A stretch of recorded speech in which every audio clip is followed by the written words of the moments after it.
माझं हेच म्हणणं आहे, महिला आयोगाचे अध्यक्ष बनवत असताना माजी पोलीस अधिकारी, न्यायाधीश, माजी महिला अधिकारी, IAS असू द्या, नाहीतर महाराष्ट्र कॅडर, नाहीतर महाराष्ट्र MPSCच्या एखाद्या व्यक्तीला ज्याचा थोडासा बॅकग्राऊंड चेक करून कुठल्याही राजकीय पक्षाबरोबर त्यांचे संबंध नसावेत अशा व्यक्तीला जर तिथं बसवलं तरच महिलांना न्याय तिथे मिळू शकतं.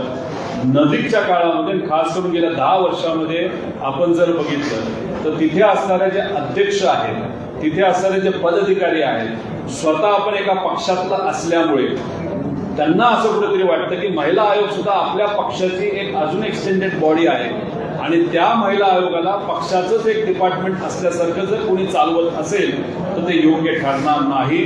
त्यामुळे या अधिवेशनामध्ये आम्ही मुद्दा मांडणार आहोत की तिथं सिलेक्टिव्ह, नाहीतर अशा पद्धतीने एखाद्या व्यक्तीला बसवण्यापेक्षा मागे काय क्रेडेन्शियल्स आहेत का याचा एक अभ्यास करून एक काहीतरी नियमावली बनवावी लागेल आणि त्या नियमावली बसणाऱ्या लोकांनाच महिला आयोगाच्या अध्यक्ष बनवल्या गेल्या पाहिजेत. आणि इतरही अध्यक्ष जे असतील, जसं की चाइल्ड हेल्थ त्याचा सुद्धा एक वेगळा आयोग आहे, त्याला सुद्धा तशाच पद्धतीने बॅकग्राऊंड चेक करून लोकांना बसवावं. राजकीय लोक आले तर तिथं राजकारण होणारच, त्यापेक्षा राजकारणच नको. तिथं अधिकारी, माजी अधिकारी, नाहीतर न्यायाधीश, माजी न्यायाधीश ते सुद्धा महिला, त्यांना तिथे संधी द्यावी असं आम्हा सगळ्यांना वाटतं. राजीनामा घ्यायचा नाही घ्यायचा आजच्या प्रक्रियेप्रमाणे सत्ताधाऱ्यांचा तो विषय आहे.